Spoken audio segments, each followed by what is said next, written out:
Bună! Astăzi facem o scurtă prezentare la un parfum de damă.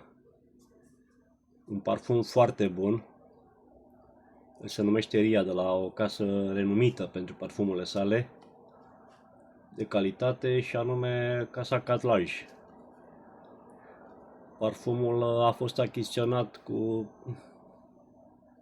suma de... Eu l-am luat cu 105 lei, l-am prins la pândă, cum ar veni.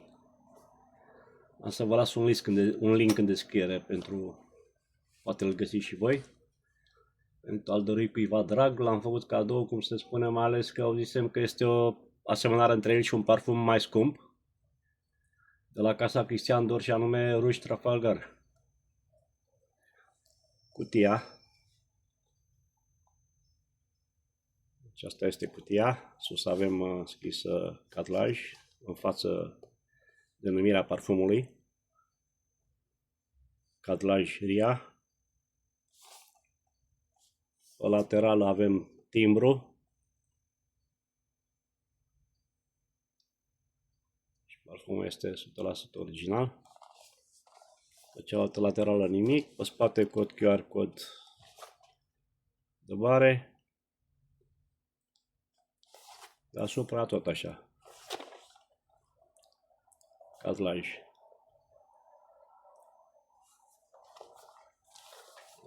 Iar pe spate sunt trecute ingredientele din ce sunt, cum sunt defalcate pe not. Ok, hai să vedem parfumul.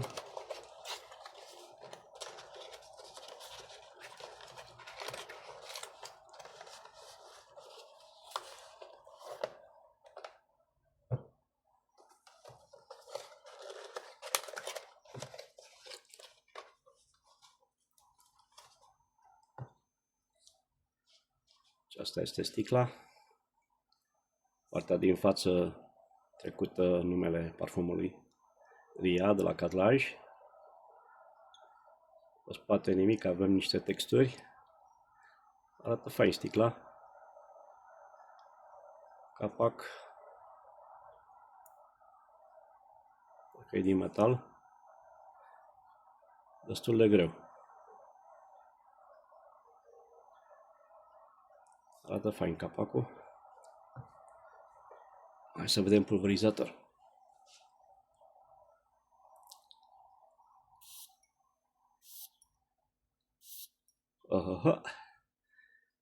Cred că este un atomizor presurizat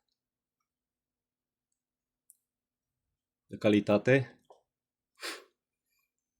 Hai să vedem în ce note este alcătuit acest parfum. Notele de vârf găsim cireș, mandarine, smeură și căpșuni. Notele de mijloc găsim mosc și grapefruit.